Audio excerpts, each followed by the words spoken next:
The 111 is tricky, guys. I think that the 111, from a game theory perspective, might be better off being in some sort of a 2-for-1 trade where you're moving a player, you throw the 111 on top, and maybe turn it into a higher tiered player. But if we're specifically talking about how to move the 111, I mean, guys, it's an annual tradition. Trade for Chase Brown in Dynasty. The market always has this perception that Chase Brown's going to get nuked. Less so this year than last year, where the Bengals were bringing in Travion Henderson and Quinshon Judkins and Cam Scatterbo for top 30 visits. But this year, even so, Chase Brown, it's always a perception that Chase Brown's reign will end, and Chase Brown has less of a window than maybe some running backs like the Bucky Irving types, a little bit ahead of him in the Dynasty rankings. So I'm kicking the tires on Chase Brown, seeing if the Chase Brown manager wants to get out and cash out.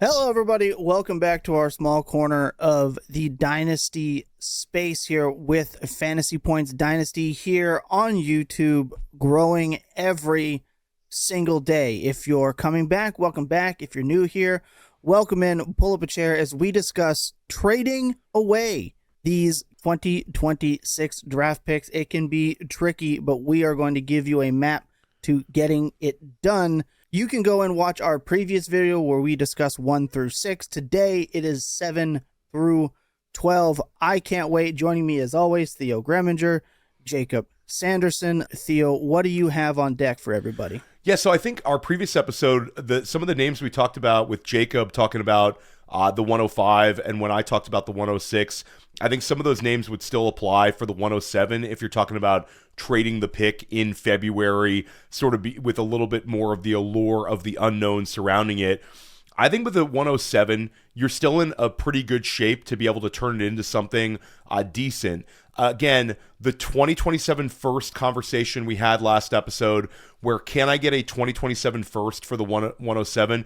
I think for some managers, the 107 will be alluring enough to trade away that very valuable 2027 one.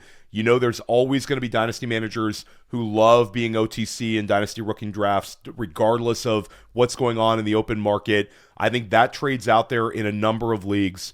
I think Jacob's idea of Luther Burden at the 105 last episode, that sort of conversation gets started with the 107.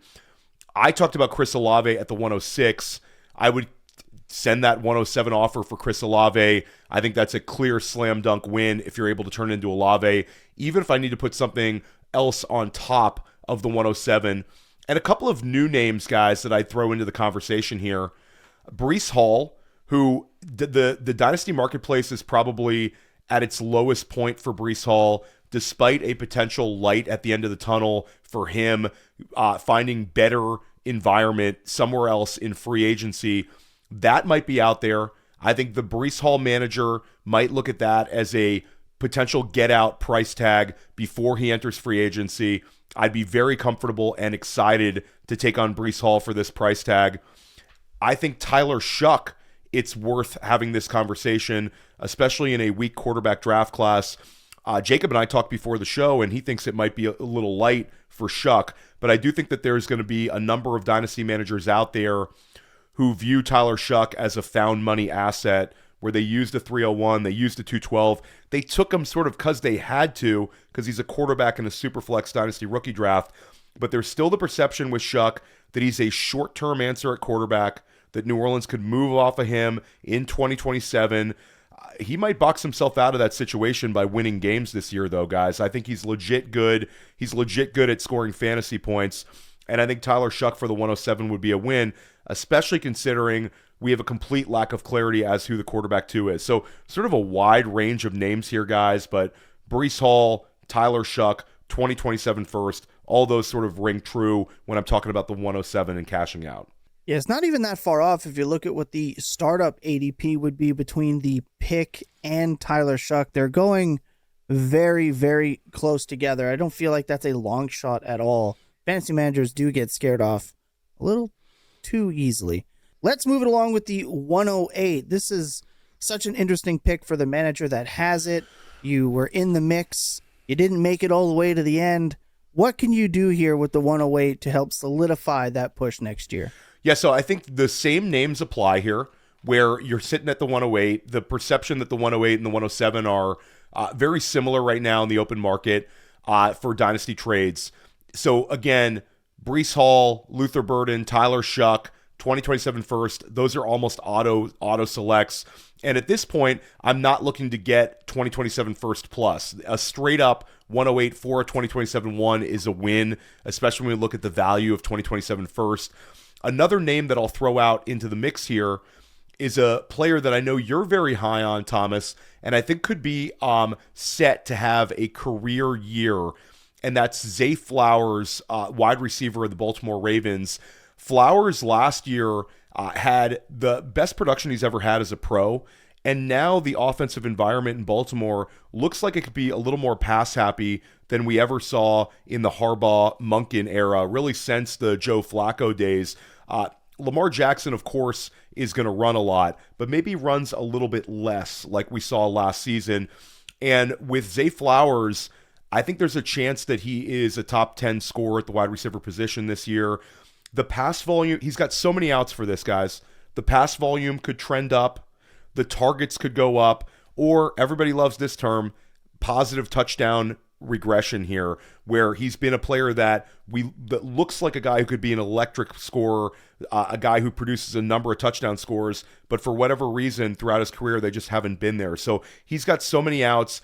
I think with Declan Doyle as offensive coordinator, you're going to see just a little more balance, and I think the pass volume, which has been towards the bottom of the barrel, is probably going to be somewhere in the bottom 12, but not the bottom 2 like we've seen in previous years. So Zay Flowers looking to kick the tires on 108. Yeah, you're never going to have to twist my arm to go up to bat for Zay Flowers, 14.5 points per game last year. That's with his starting quarterback injured / not playing. Absolute breakout. We saw what he can do with the week-winning upside there towards the end of the year. I'm always going to tout Zay Flowers any chance I get. So, of course, I love that pick. Let's dive into 109.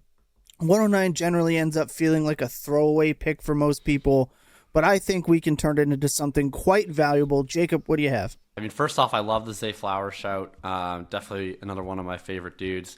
At the 109, I have someone who I think has become a bit of a forgotten man in the Dynasty community, and that's Sam Laporta. I think he's someone you could nab for kind of any of these late ones, potentially. Maybe even you take an early 2, you throw something on top, and you get him that way. And I think for a number of reasons. I mean, first off, he ends up getting injured last year. That's probably the biggest. Maybe there's injury analysts who have more long-term concerns about that. It's a back injury. I wouldn't know enough. I think that he's also a guy who has the curse of previously unmet expectations. I mean, he had in that first season just a phenomenal rookie year, had the 10 touchdowns, and all of a sudden he was Dynasty tight end 1, and then was going in round 2 of startups type of guy. Comes in the next year, he had a perfectly fine season, but it just wasn't in line with those expectations. Gets overtaken by Bowers, gets overtaken by McBride. He's really left that conversation of being the elite Dynasty tight end, and I don't think he should be in that conversation. But I think what happened last year, you see J-Mo break out, the majority of that coming, frankly, after Laporta gets hurt. I think people are seeing him now as a clear third option. I don't think that was actually true when he was there. In the games they played together, even without counting the tight end premium, he actually outscored Jameson Williams in that portion of the season. Overall for the year, 14.1 points in half-point tight end premium scoring formats. That's an extraordinarily valuable player in your tight end 1 slot or in your flex. Still super young. I think he's going to be maybe not the elite tight end 1 type guy that we might have thought, but I think he's going to be very solidly within the tight end 4 to 6 range for the vast majority of his career, and that's going to be at least 5 to 6 more years of this, I think. So I would love to get him now at a stage where I think he's being priced as kind of a boring veteran despite being very young. Absolutely right. He's just one of those guys that seems to be on the wayside, like you said, hurt, Jameson Williams stuff. We saw how that popped out at the end of the year. Let's get into the 110 here. And Jacob, I think you have a very interesting approach to this. Well, look, Theo kind of jumped all over the trade for the 27 ones earlier in the draft, and I couldn't agree more. I think he put those in a pretty good range. But let me just espouse how much I dislike the last half of the first round of this class even more. I'll say, look, people are pretty woke to the 2027 one stuff in a lot of leagues. Not in all. Maybe you're in your home league. They've never heard of Jeremiah Smith. But if you're in a Twitter-based league and everybody's been playing their college football video games and they're lining up their Jeremiah Smith picks and their Ryan Williams picks and whoever else, maybe you need to get a little bit more outside the box. So I'll just say I would trade the 110 for a 2028 one. Now, I would like to try to get something on top, ideally. If you could get a 28 one in a second, go for it. But in a complete vacuum, I would probably rather kick the can all the way down to 2028 for my first than take one of these last couple firsts in the first round. I think, generally speaking, you're going to be taking a caliber of prospect with late ones this year that would be more akin to what you usually take in the 204, 205, 206 range. And if you think about, in most draft classes, trading a early to mid second for a 1-2 years out, that's probably something you would do every single time. What I also like is that when you're doing the trade for a 27-1 middle of the draft, nobody is perfect. People overestimate their teams all the time. But teams do have more information on what their team is going to be for this upcoming year. If you're the team trading away your 27-1 right now, you're probably not trading away the 101 or the 102. Maybe things don't go well for you. You end up giving away the 105. But you're a team that clearly is envisioning yourself as a playoff team. No one really has a clue what their 28-1 is going to be. You don't know what your team's going to look like in 2 years. The trades where you wind up getting someone else's pick that ends up being the 101 for you, more often that's trading for the one that's way out into the distant future because people can't see that far in the future. They don't know what's going to happen to their team. So I've always been a fan of trading for picks 2 years out. I think it's an interesting spot to do it this year where no one wants to pick in the 26 class. Everyone's hyped up for the 27 class. Why don't we go and target the 28 class? Very rarely you roll up on your roster 2 years later and go, man, why do I have so many picks? I don't want them. That's never the case. You're always happy to have them. I like that his name is on the board. Let's talk the 111. Yeah, so the 111 is tricky, guys. I think that the 111, from a game theory perspective, might be better off being in some sort of a 2-for-1 trade where you're moving a player, you throw the 111 on top, and maybe turn it into a higher tiered player. But if we're specifically talking about how to move the 111, guys, it's an annual tradition. Trade for Chase Brown in Dynasty. The market always has this perception that Chase Brown's going to get nuked. Less so this year than last year, where there was this huge running back class where the Bengals were bringing in Travion Henderson and Quinshon Judkins and Cam Scatterbo for top 30 visits. But this year, even so, Chase Brown, it's always a perception that Chase Brown's reign will end, and Chase Brown has less of a window than maybe some running backs like the Bucky Irving types, a little bit ahead of him in the Dynasty rankings. So I'm kicking the tires on Chase Brown, seeing if the Chase Brown manager wants to get out and cash out. I think in tight end premium leagues, Jacob, you brought up Sam Laporta. I think a similar range of tight end in Dynasty rankings, but we've actually seen have more recent consistent production.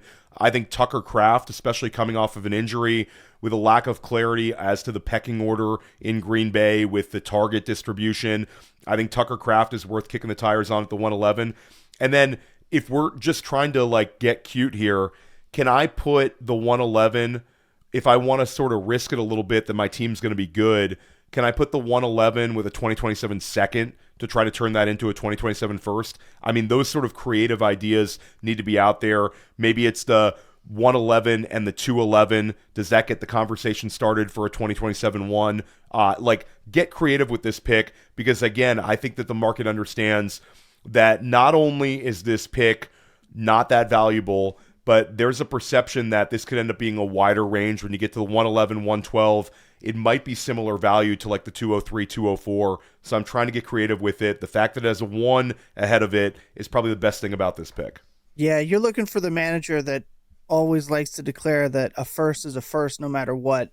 Those are the guys you're targeting here. There's a player here listed for the 112 that is going to look really good in our industry-leading projections, which you can get using promo code DYNASTY. Save 10% off any package at fantasypoints.com. You're not going to want to miss it. Stay ahead of the game.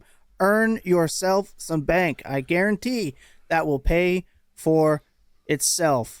Let's look at the 112 here. Jacob, it is a tough go out here on these streets, but you have a high upside swing. Before the aggregators get me, I want it noted you probably don't have to give the 112 straight up. I think you could probably get him for like the 202, the 203.